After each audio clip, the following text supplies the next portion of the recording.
Previously on Alan Wake, Alice has been kidnapped. Alan, please help me. Alice? You'll do exactly what I say if you ever want to see your wife again. I can't tell anyone except my agent Barry. Damn it, Barry, they'll kill her! You're my best friend, and I'm worried that you're not right in the head. The Ransom is a manuscript I supposedly wrote that's coming true before my eyes. It happened just the way it was on that page. So dark. I have found only a few scattered pages. I want the entire manuscript. The deadline is in 2 days. I found Mr. Wake's pages. Good girl. How the hell did she get her hands on the manuscript anyway? I don't know. She's resourceful. I told you you were too hard on her. Listen, I found out all sorts of interesting stuff while I was digging around. Yeah. Mr. Wake, it's Sheriff Breaker. We have an FBI agent here, Agent Nightingale. FBI? He's anxious to see you. You'd better come to the station. Okay, I'll be right over, Sheriff. Let's make this quick, huh? Help you folks? Name's Randolph. I'm the manager. We're looking for Rose. Works as a waitress down at the diner. Rose, sure. Nice girl. Who wants to know? I'm Alan Wake. The writer, huh? I heard on the radio you were visiting. Well, I'll show you her trailer. That Rose, she's a nice girl. Always pays her rent on time. As I was saying, Al, I found all sorts of weird stuff from the local newspaper's archives. This place is crazy. Disappearances, mysterious deaths, urban legends come true, and get this, most of this stuff takes place around Cauldron Lake. Well, you ain't wrong, mister. The Indians thought the lake was a doorway to the underworld. I'm the God-fearing type myself. I don't hold with that sort of thing. Yeah, okay. Anyway, there was an island there owned by a guy called Thomas Zane. Now, some of the articles I found about him make him out to be a famous writer, but I ran a bunch of searches, couldn't find a single thing he wrote. Zane was heavily into diving, so much so that the place came to be called Diver's Isle. But the volcano under the lake erupted in 1970, and Zane went down with the island. Yeah, how about that? It was there in the morning, as if it had fallen from the sky. But it would take a tornado to lift something like that. We're damn lucky it didn't crush any of the trailers.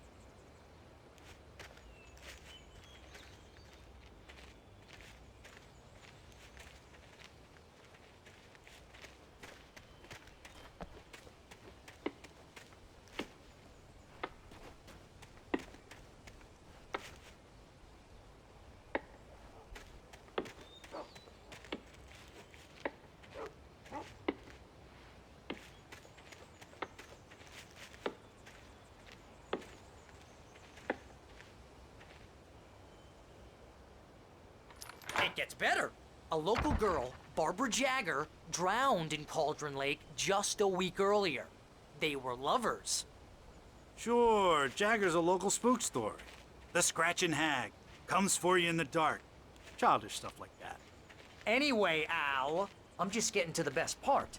All of the articles about this stuff were written by Cynthia Weaver. I asked around, and she's that crazy bag lady you met. What, the lamp lady? She can be a little loopy, but she's not homeless or anything. Yeah, anyway, she knew both Jagger and Zane before they both died, and she had some kind of a breakdown.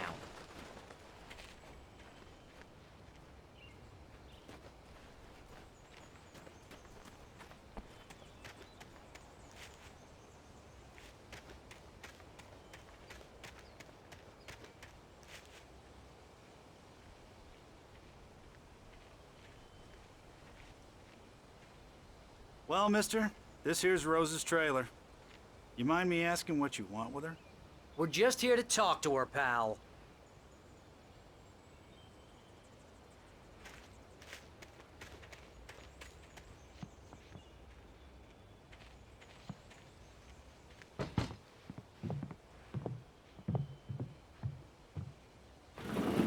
Welcome to... Oh dear, Mr. Wake. I'm so glad you're here. Rose, you have my manuscript? Oh. Oh, yes. Yes. Please, come in. Hey, this is really good. Rose, Yes, My manuscript. I really need it. I understand. I know what you need. A muse to inspire you. Oh, for Barry. She doesn't have anything. Yeah, hey, Al, what's... Oh... Barry! What? What?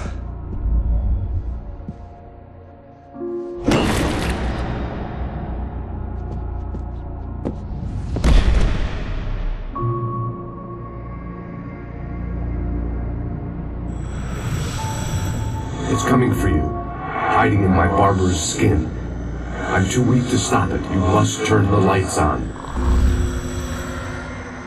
I promised I'd come visit you and your lovely wife. You must finish what you started. I insist. You must turn the lights on. Turn the light on. Back to work, boy.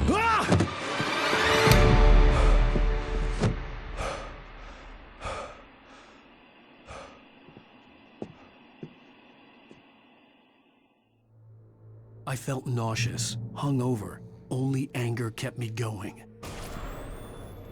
I can't tell reality from dream anymore, but it seems I have an imaginary editor to help me. She's an old woman in a funeral dress. I call her Barbara Jagger. She's very strict.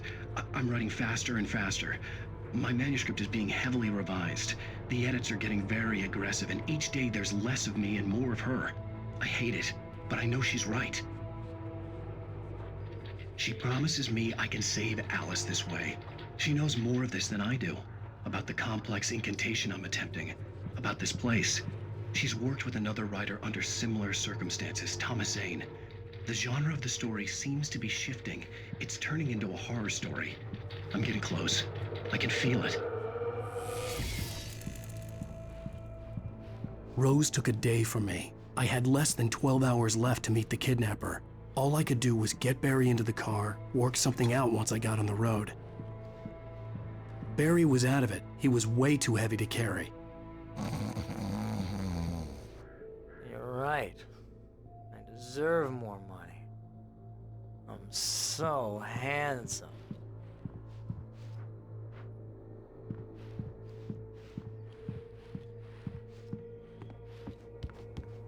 My gun and flashlight were gone. I'd have to find a way to get Barry into the car as quickly as possible. There was no time to waste. Mr. Randolph liked Rose.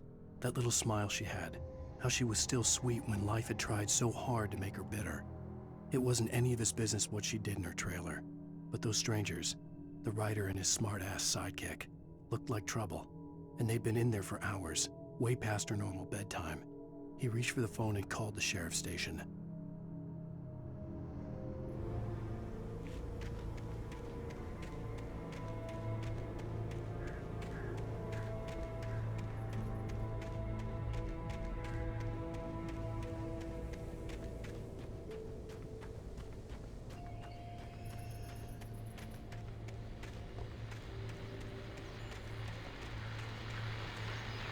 I just stepped outside to catch a breath of fresh air. Let me tell you, the weather's getting heavy. Nights like this make me especially glad I'm here talking to you and not home in bed. Once the weather takes a turn like this, I can't sleep at all. So,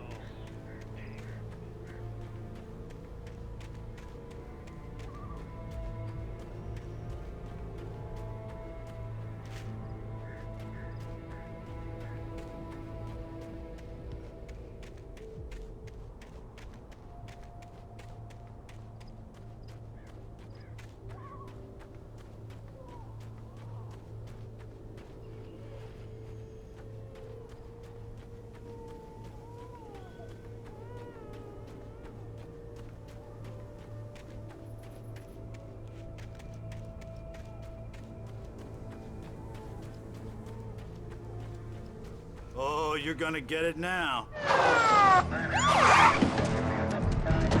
God knows what you've done to that poor girl. This is Agent Nightingale, FBI! Get him up, Hemingway! You're under arrest! You move a muscle, I'll unload right in your goddamn face! Stay right where you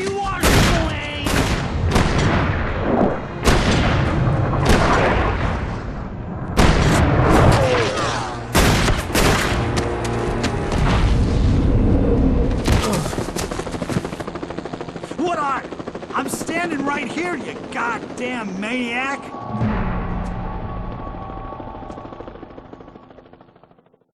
I hated to leave Barry behind, but there was no way I'd miss my appointment with the kidnapper. Give it up, Mr. Wake! Come on! Take it easy on him! Don't let him get away! Move it! Move it! Move it! Let him get away!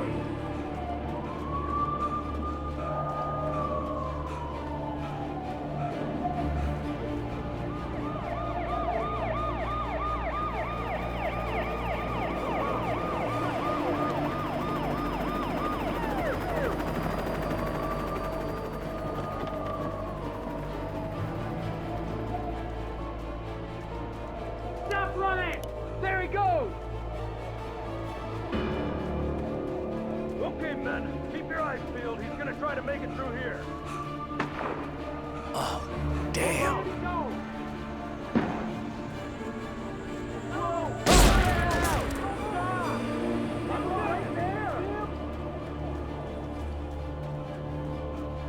God damn it, where did he go?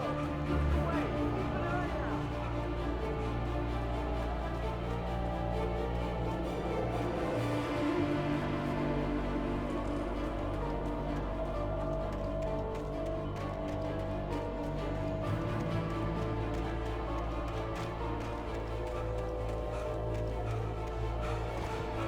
He's gone! Come on, guys! We need to head him off! For decades, the darkness that wore Barbara Jagger's skin slept fitfully in the dark place that was its home and prison. It was hungry and in pain. It dreamed of its nights of glory when the poet's writing had called it from the depths and given it a brief, terrible taste of power and freedom. The rock stars had stirred it from the deep sleep the poet had sunk it back to in the end. When it sensed the writer on the ferry, it opened its eyes.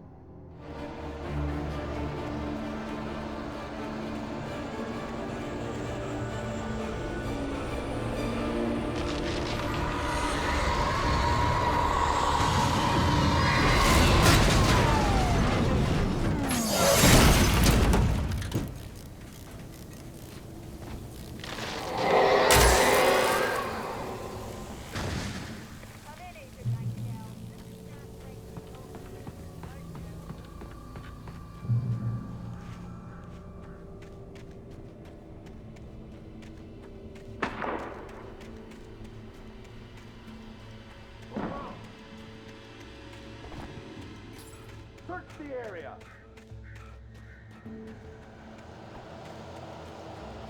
Stay sharp!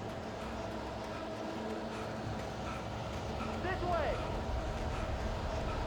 Over here!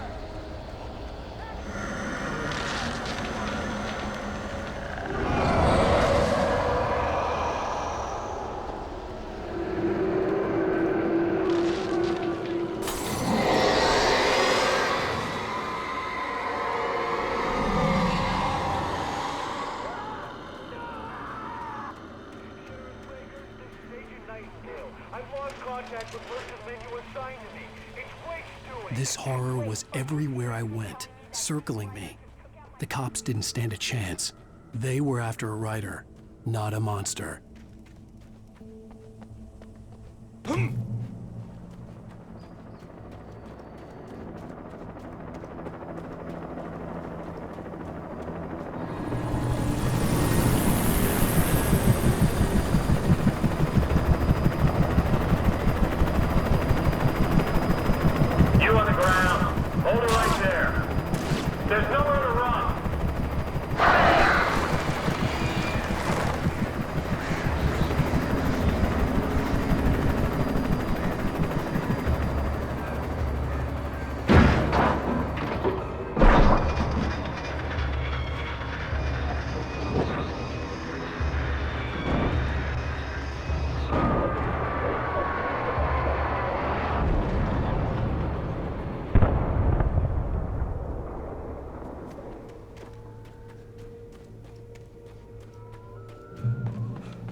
This is James. Mulligan, Thornton, come in. Over.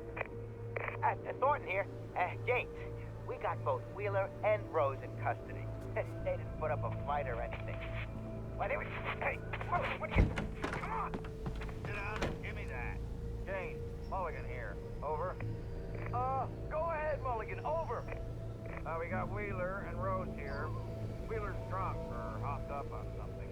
Speaking of which, that Fed had a pretty distinctive whip of load of scotch about it, you know what I mean? Over. I don't have anything on that, Deputy Mulligan. Over. Well, whatever. Anyway, Rose is just being plain weird here. You better get Doc in to take a look at both. Over. Gotcha. You better get them here quickly. The Fed's gonna want to interview Wheeler. Over.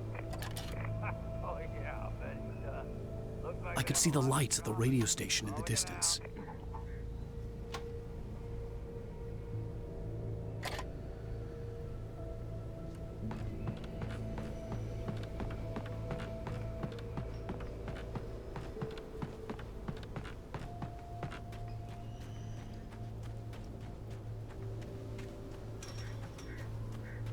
I imagined that the broadcast tower in the distance was part of the local radio station. Maine seemed like a decent guy. Perhaps he could give me directions to the coal mine.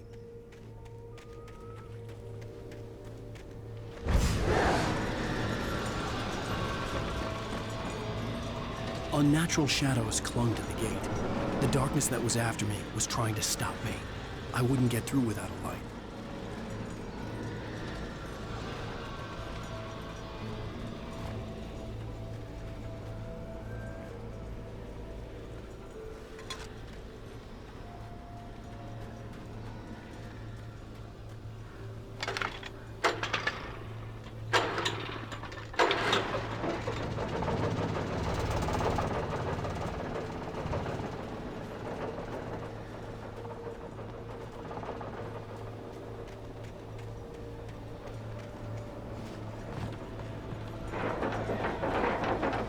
The old generator conked out.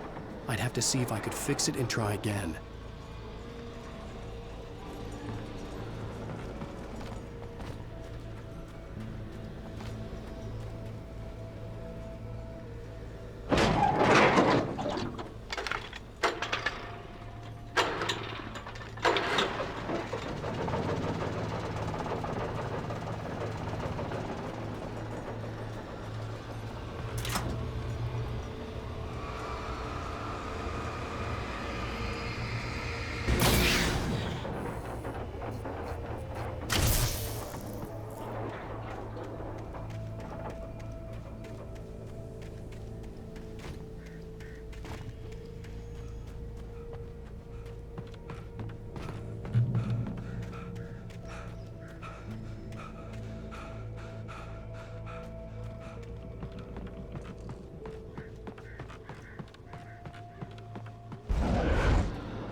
It took me a moment to recognize the flashbang grenades.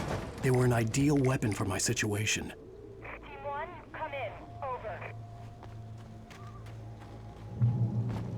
Team 1, this is Sheriff Breaker. Report. Over.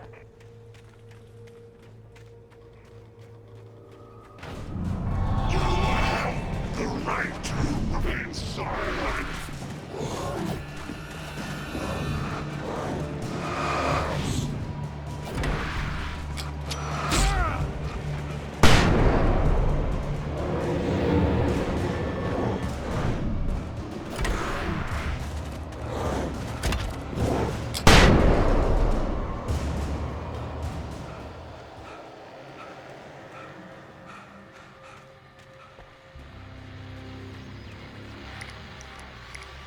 And here's another call. You're on KBF-FM with Pat Maine. Pat? What's on your mind, Mill? Well, I live near the trailer park, Pat, and there's a big ruckus going on over there. Well, that's just up the road from me, too. What's going on, do you know? I don't know, but there's a bunch of police cars there, lots of sirens.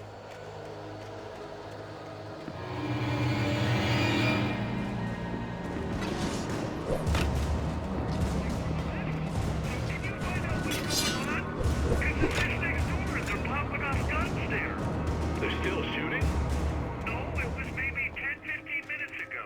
It sounds serious, Pat. I'm telling you, it don't sound like a party.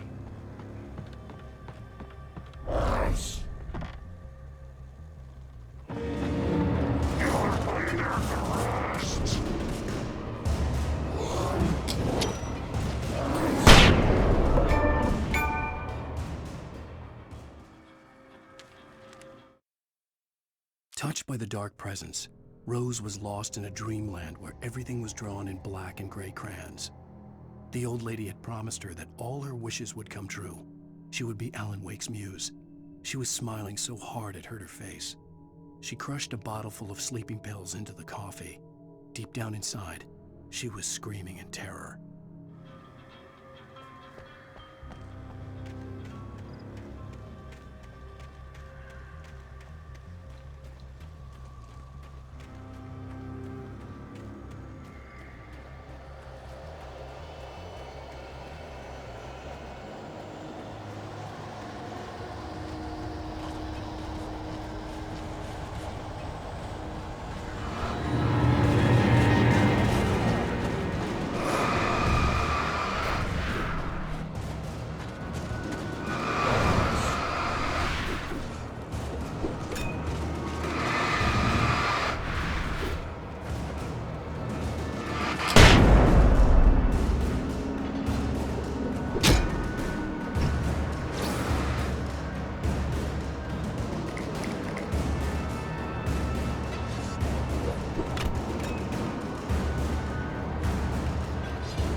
I hoped Maine could lend me a car to get to the coal mine.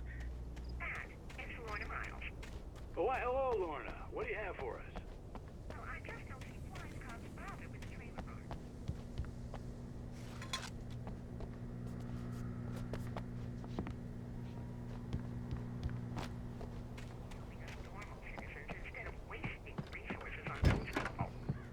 Well, let the trash sort themselves out. I'm sorry, but my granddaddy settled in Bright Falls in 1911. well, thank you very much for that compassionate viewpoint, Lorna. Oh, here's a little surprise. The famous writer Alan Wake just walked in. Folks, I'm gonna see if I can talk him into an interview. Come on in, Mr. Wake. Oh, I'm so glad you could find the time to do this, Mr. Wake.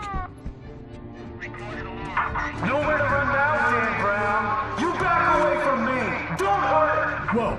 Whoa. Everyone calm down. Put the gun down. We're all friends here, right? Cool your jets, Nightingale. We got him. Judas Priest! What the hell's the matter with you? There's a civilian in there.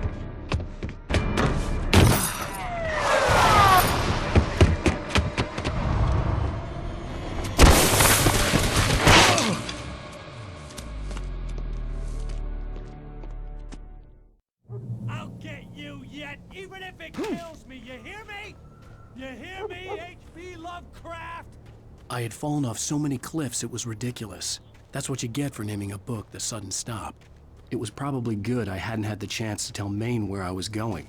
I'd have to lose the cops and find my own way to the mine. Nightingale stared through the broken studio window into the dark woods. He turned around, started to walk out, but Maine grabbed his arm. "Young man, you almost shot me. You don't shoot off rounds at people like that. What's the matter with you?" Nightingale shook his arm free, marched out. His cheeks burned with rage and humiliation.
Danny had stepped out, but what stumbled back in was something else. Something alien. A monster. Walter tried to kill it, first with his fists, then a chair. It wouldn't die. Instead, it kept coming, unaffected by the beating it had taken. After Walter managed to kick it down the cellar stairs, fear took over. He ran, got behind the wheel, gunned the engine. The booze wouldn't make him forget, but he knew he had to try.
There was no sensible reason for the power company work lights to be here.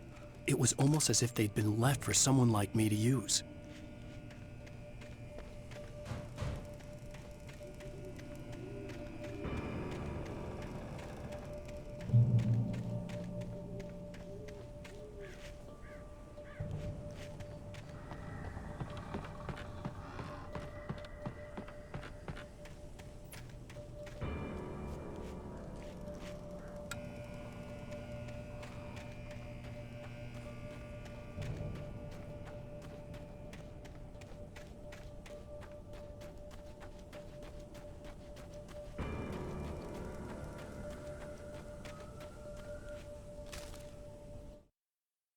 The bulldozer's engine roared to life. Mud and rocks flew as it fought for traction. It crashed through the concrete wall and landed heavily in the yard. If it were an animal, it would have shaken its head after the impact, fixed its eyes on me, and charged. Of course, it had no head, nor eyes.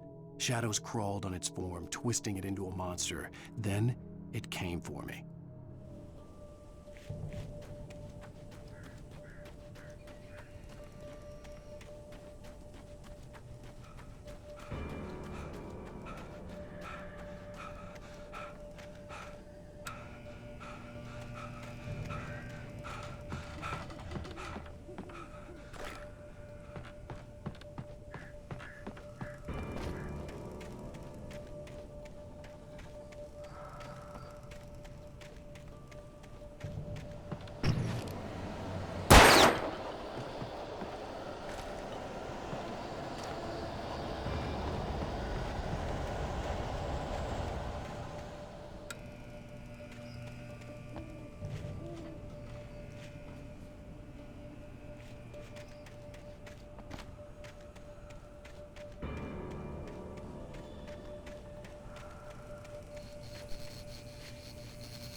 Sarah trusted her gut, and her gut said Agent Nightingale was an asshole.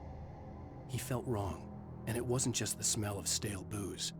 It was in the way he flashed his badge, pulled rank, the look in his eyes when he wanted answers. Where was Alan Wake? What was this about an accident? Where was his wife? And most importantly, why did she let Wake go? He wouldn't answer her questions. Federal business was all he'd say.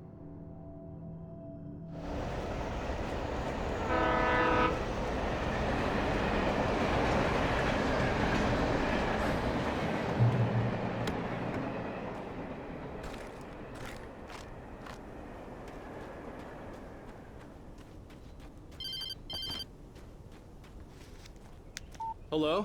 The most stubborn man I've ever met. Alice? Alice?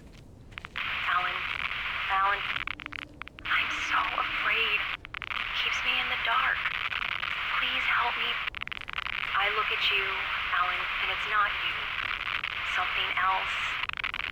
Looking out from behind your eyes. Alice, I'm here. I'm so alone here. It's all gonna go to hell. You need to be careful. Cooperate. The connection had been terrible, but that wasn't the only thing that hadn't been right with the call. She sounded wrong somehow, but she had called me. The pipe wrenched itself loose from the bridge's steel framework. Wrapped in darkness, it floated in midair, twitching. For a moment, I didn't understand what I was looking at. The heavy object lurched at me with impossible force. I threw myself out of the way, but just barely. When I turned my flashlight on it, it shook in a dark rage before it flew at me again.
I could see a railway bridge up ahead and a warehouse of some sort on the opposite shore. I hoped I could find a car from there.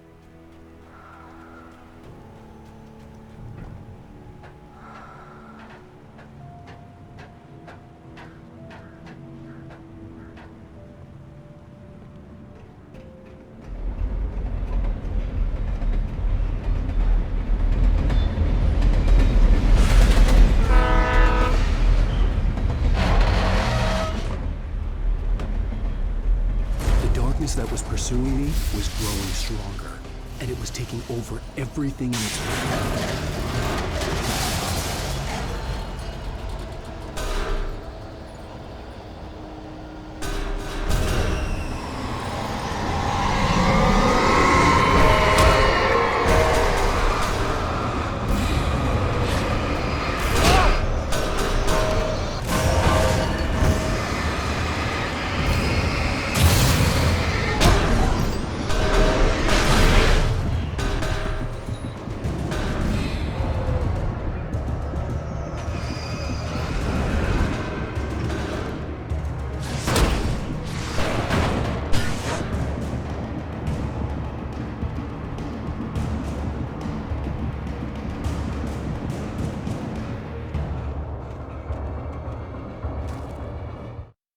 I slammed the door shut right in his smug face. He pleaded for me to open the door. True to form, the asshole actually thought I would obey. I had no sympathy left, no guilt either, not for him. I took a moment to savor the scream. I bet I had a smile on my face. It was all that I had time for. The dark presence was inside the lodge with me.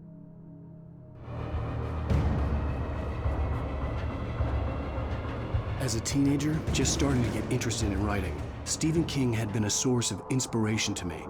I thought about all the inanimate objects that had come to life in his books. No one is safe in a good horror story, certainly not the protagonist. That's what makes them fun. This was anything but. The darkness could possess anything, and it was getting closer.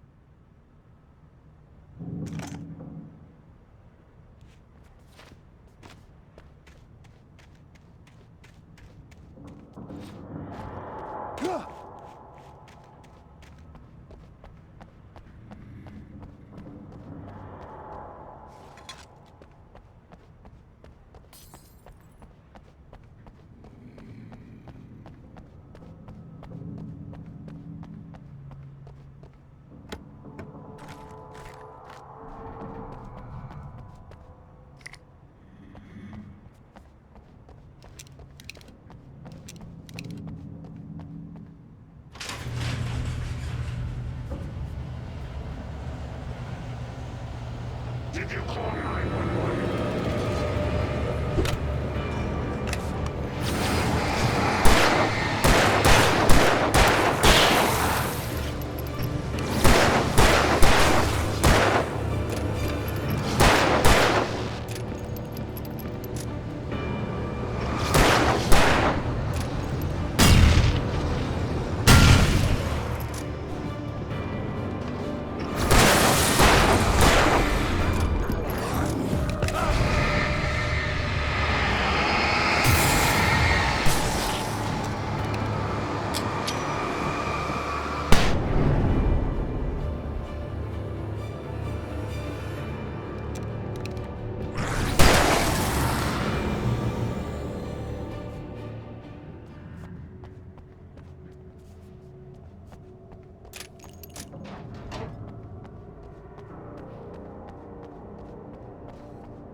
The darkness surged towards me, sucking everything loose from the ground into its depths, tugging at my clothes. I saw the flare the kidnapper had dropped and threw myself towards it just as I felt my feet leave the ground. The darkness embraced me with the force of a tornado. Somehow I managed to light the flare. The darkness roared and cast me away. I fell toward the dark waters of the lake far below.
I had never been this glad to see the sunrise. I had a couple of hours to get to the coal mine.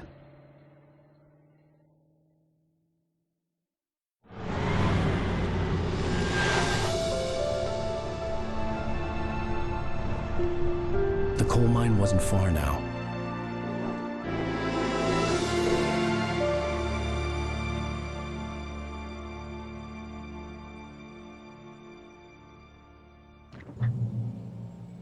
Today, I would meet the kidnapper, and he would give me Alice. I wouldn't give him any other choice.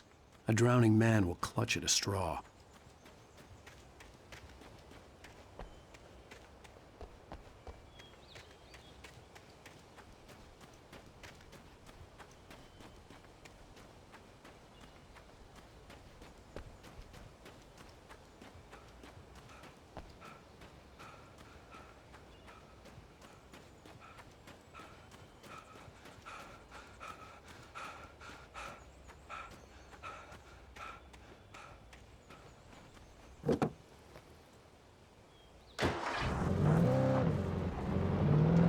Little by little, without realizing it, I'd come to believe that the story in the manuscript was coming true.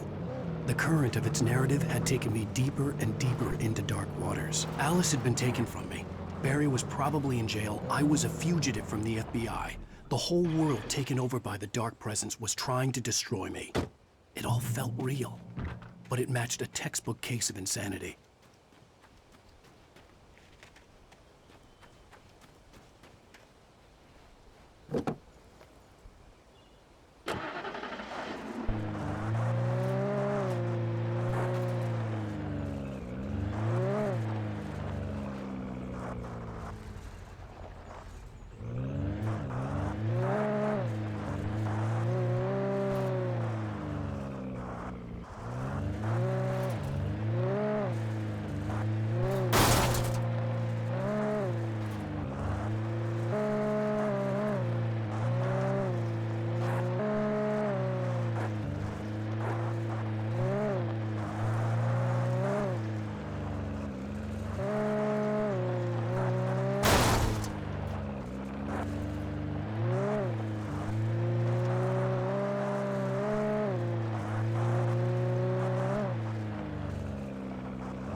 This is Pat Main, and you're listening to KBF FM. Folks, I want to apologize for kind of abandoning you to that spoken music track last night.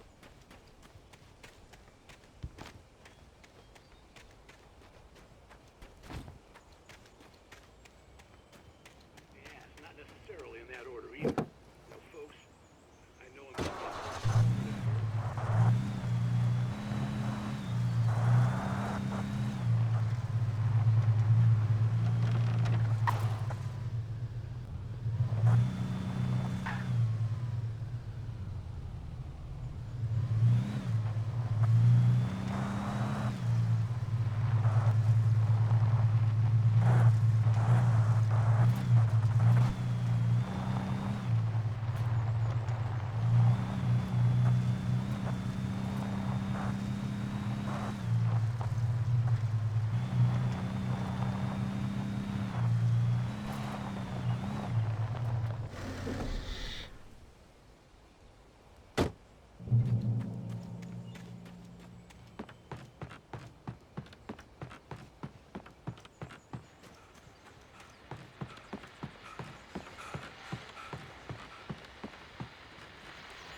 Welcome back to KBF FM.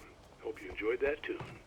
Now, Doc, you were talking about life and finding that special someone, that soulmate. Well, you were talking about that.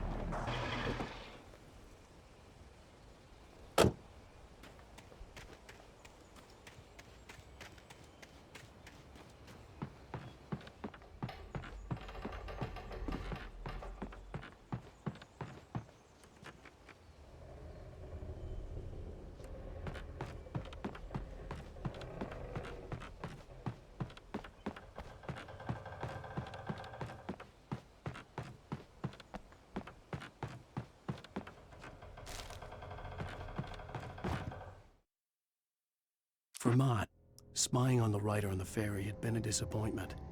His boss had made Wake out to be something special, but Mott hadn't been impressed. He'd gotten a good long look at the wife, though, and he liked what he saw. Mott had...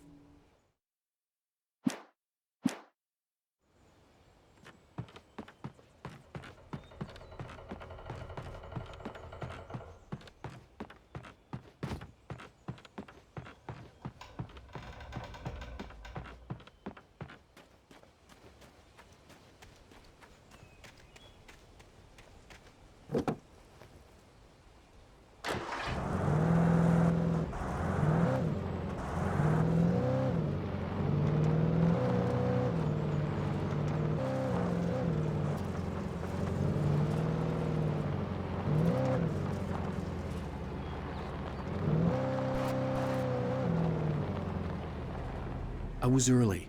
I was supposed to meet the kidnapper at noon in the main building.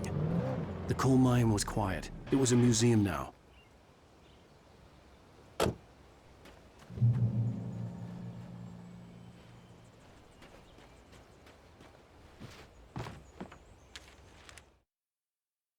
With Nightingale gone and the night wind blowing in through the broken studio window, Maine stared at Sarah. The sheriff looked away. Maine's voice shook with barely controlled anger.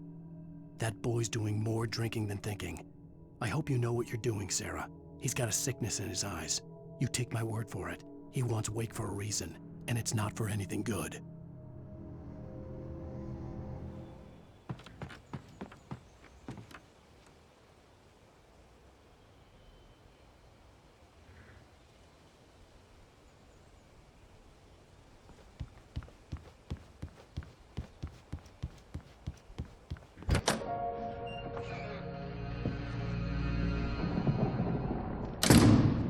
I didn't want to go outside. Cops had to be looking for me. The noon sun turned the place into a sauna. The day dragged on. Different scenarios ran through my mind. Ways of how I'd torture the kidnapper to get Alice back. Or the different horrible things he could have done to her. I imagined her dead. I had no way of knowing she was still alive. It was killing me. I was running on blind hope. It was all a waste of time. The bastard never showed up.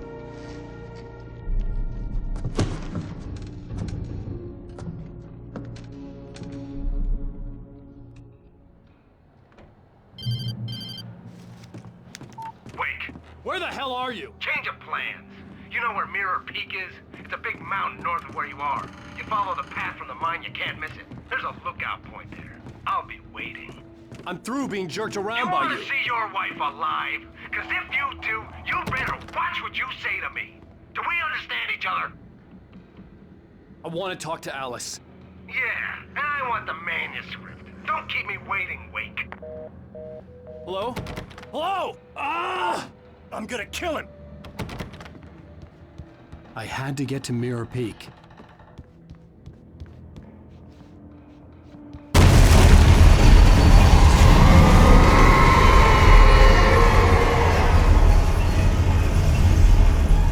It was close, maybe closer than ever before.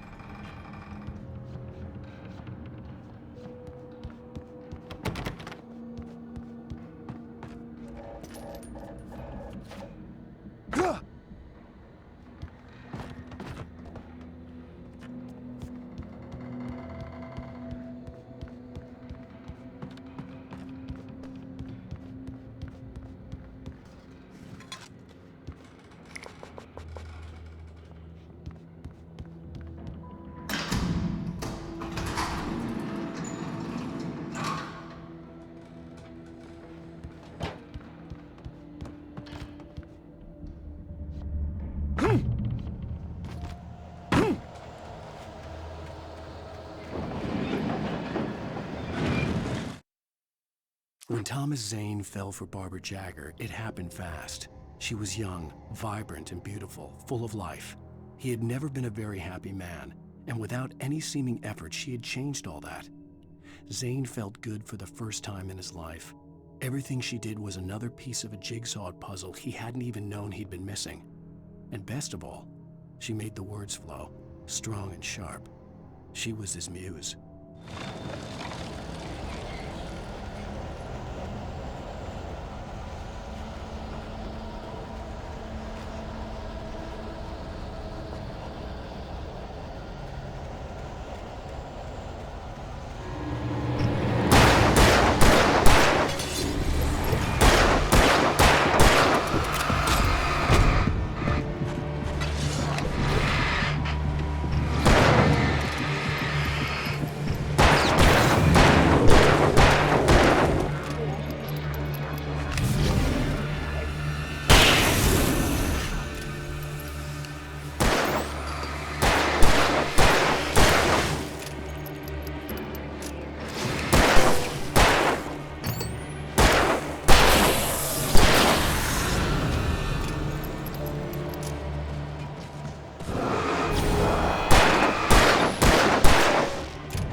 The hillside ahead was to go through the building.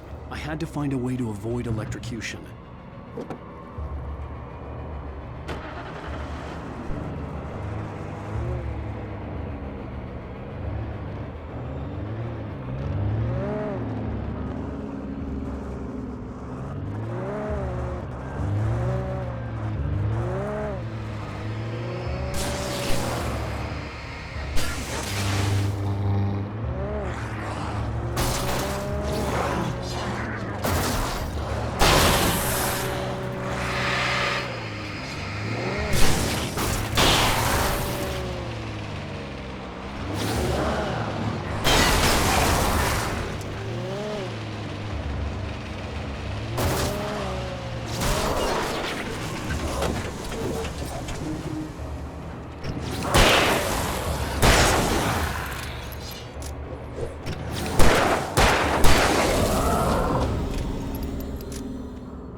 Some of the taken retained echoes of their former selves, but these were just the nerve twitches of a dead thing. Nothing remained but a shell covered and filled with darkness. In most cases, these puppets were enough for the purposes of the dark presence. But for anything more elaborate, as with the writer, it was different. It needed his mind. And so rather than taking him over completely, it merely touched him.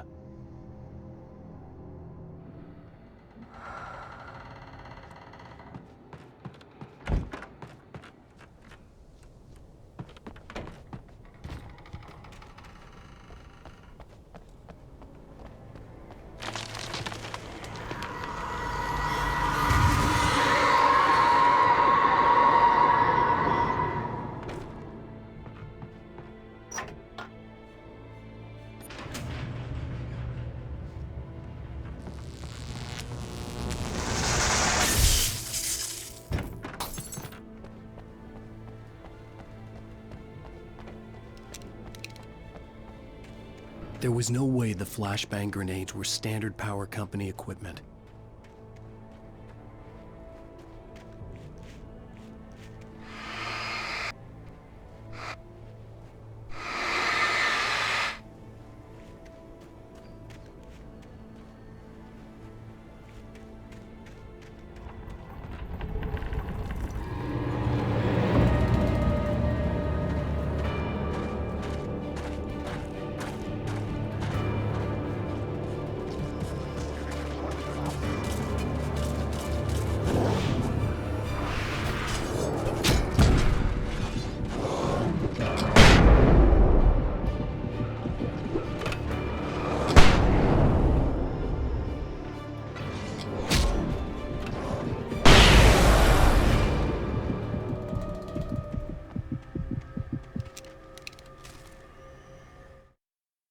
I stared through the bars of the jail cell.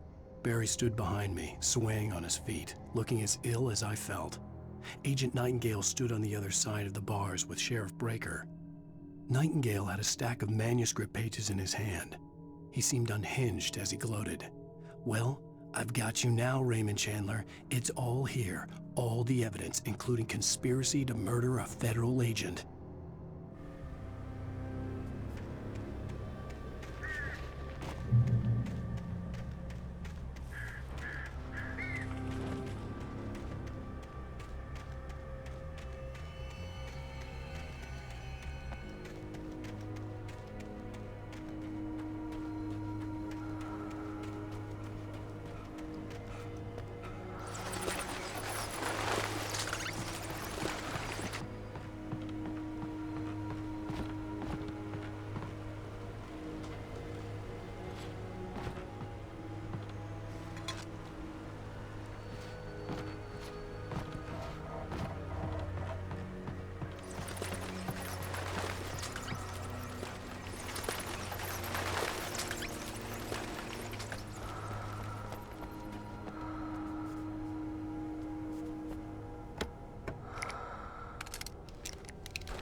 I had no real plan.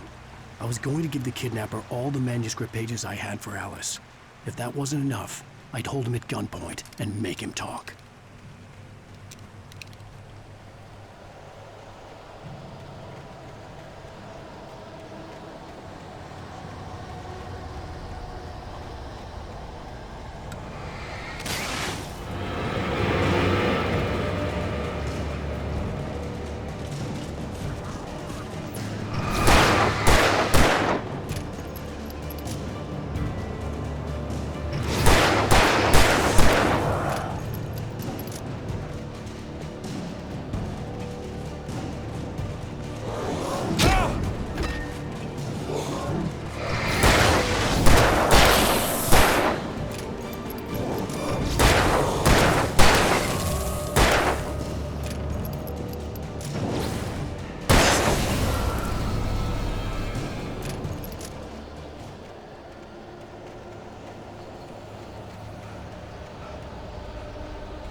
The dark presence was moving ahead of me in the same direction I was going. A cold feeling settled itself in the pit of my stomach. Was it going for Alice?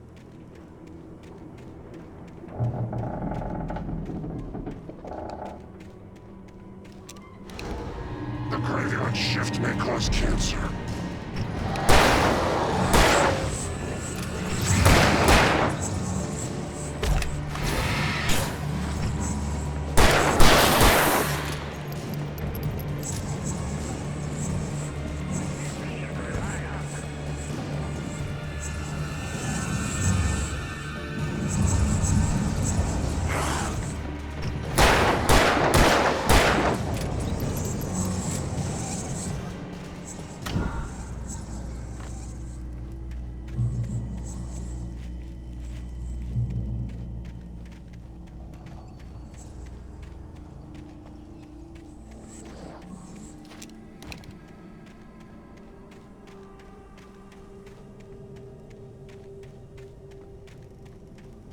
The place was dead, a ghost town. Had been for decades, maybe a century.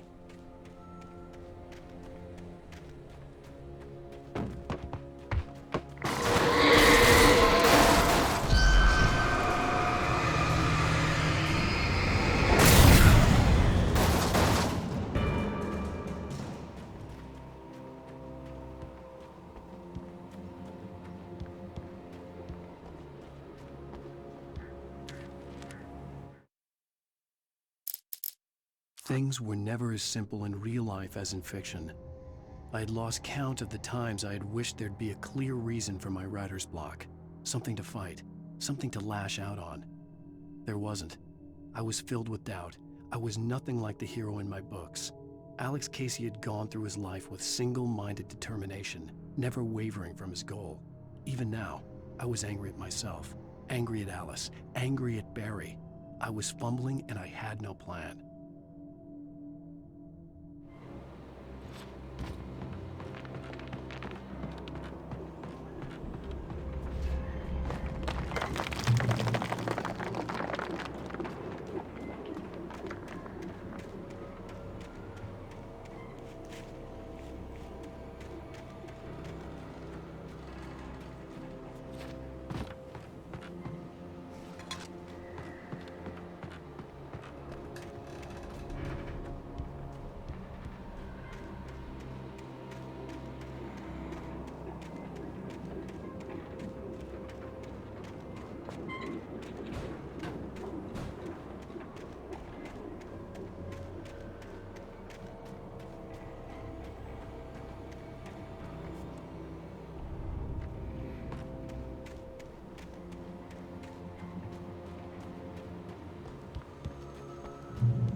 Anything outside of writing is a struggle. I feel ill. I managed to make my way downstairs. There's a shoebox filled with books and papers by Thomas Zane. It's very hard to focus, but I managed to read some of it. He's a poet, and a good one. He writes of muses and creators summoning fabulous things from a magic lake, using his powers to shape the world of a realm of gods and dreams and demons, dark things that wait for a chance to slip through, wearing the flesh of men as disguise. Zane writes about himself, his girlfriend being taken over by a dark presence, about growing scared of the lake. Zane believes it's a mirror to the gaping void of darkness above, where some Lovecraftian presence lurks. I crawl back upstairs. I'll borrow these things for my story. They ring true. They fit.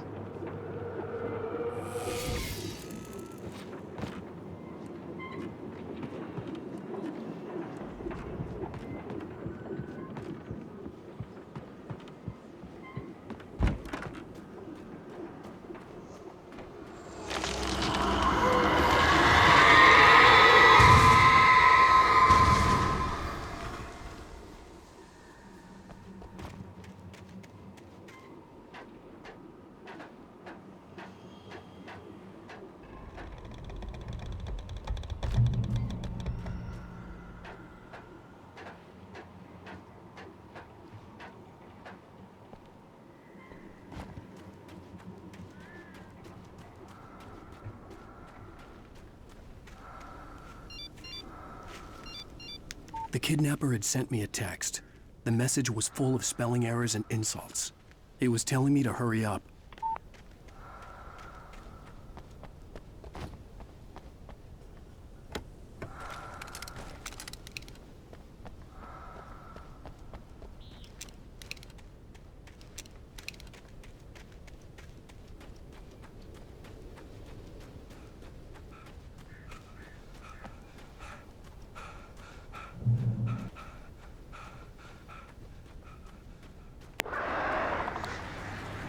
Birds.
Without warning, the headache stabbed at my brain.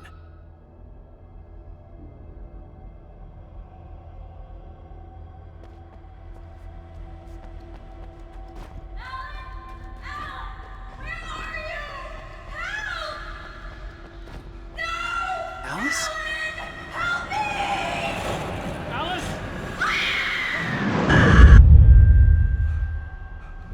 I'm losing it. I gotta get out of here.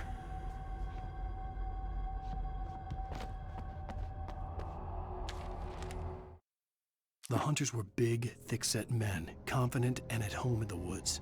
They were feeling good, running on beer, ghost stories, and camaraderie late into the night. It did them no good, as they were taken by the dark presence, sucked deep into a darkness far worse than any ghost story they ever told or heard.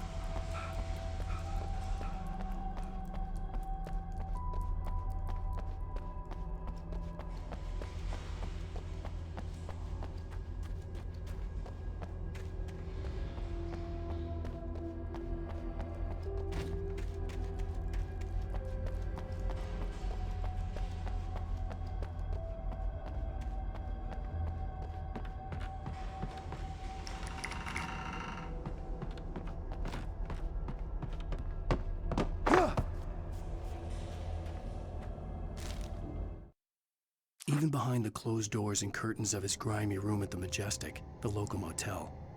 Nightingale could feel the locals' eyes on him, the unrelenting pressure of their judgment. He forced it out of his mind. For all he knew, they could all be under Wake's spell already. You do what you have to do to get the job done. He took comfort from the bottle in his hand.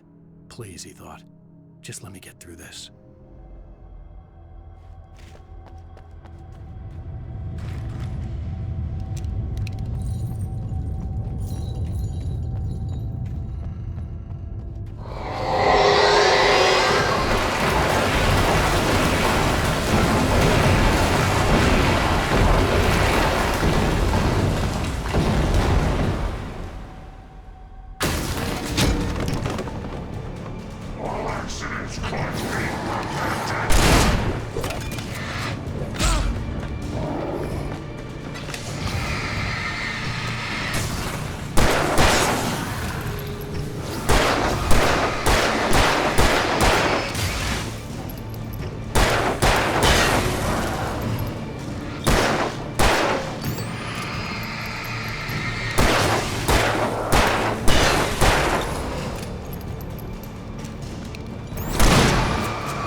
I'd have to make my way up this mineshaft in order to go on.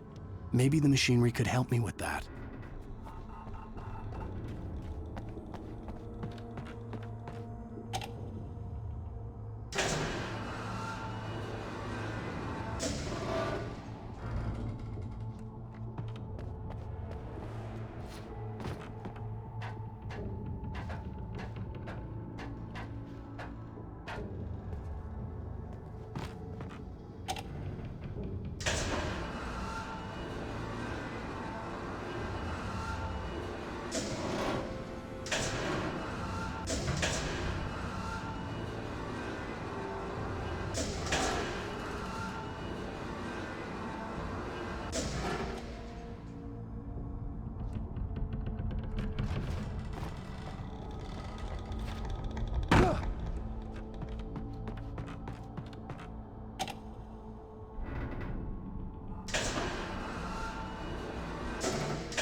Lightning flashed behind the windows of Cauldron Lake Lodge. Tor Anderson laughed and held the steel hammer above his head. Nurse Sinclair was trying to calm him down without success. Tor grinned madly and shouted, "My hammer's up. Here's a friendly poke from Molnir, wench." He brought the hammer down with all his might on Sinclair's head. "We're on a comeback tour, baby."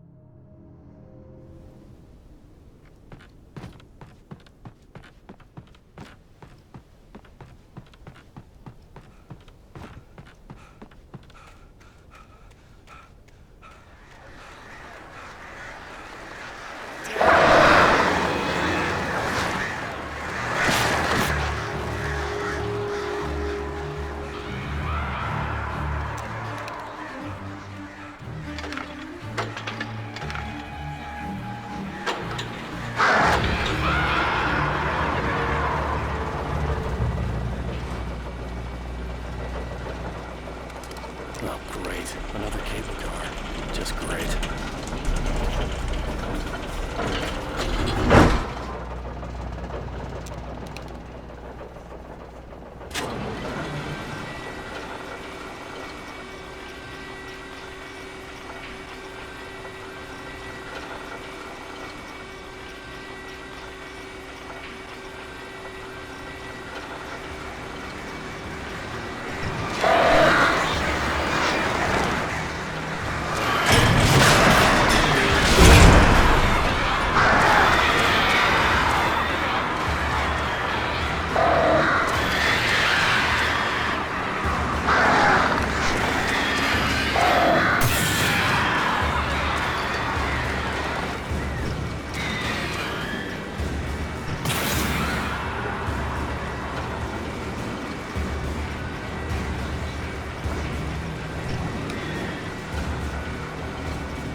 Maud had checked all of Stucky's rental cabins. There had been no sign of the Wakes. It was dark when he'd found their car parked at the end of the road by Cauldron Lake. It made no sense. They must have taken a wrong turn, but there was no sign of them, and the car had been there for hours already. Frustrated, Mott stood on the rotten ruin of the footbridge that had once led to Diver's Isle before it sank beneath the waves years ago. The boss wouldn't be happy.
I could see Cauldron Lake. I thought I could make out the spot where the island and the cabin had been. There was a light near it. It had to be a boat.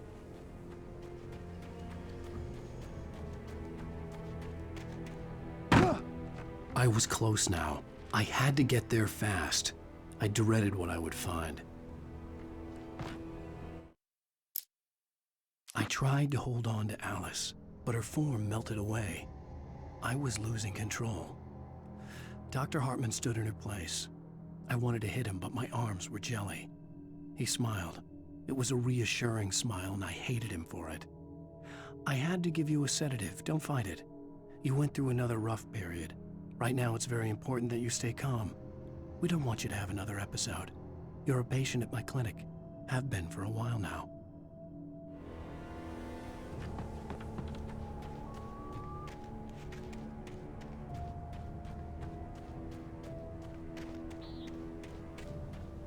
Wait! Are you? Wake? Hey, I'm here! I'm coming! No! Get away! Sorry. Please, wait! The boss didn't know who he was messing with. I didn't know. I swear I didn't know. We don't have his wife. We don't know where she is. She's probably drowned.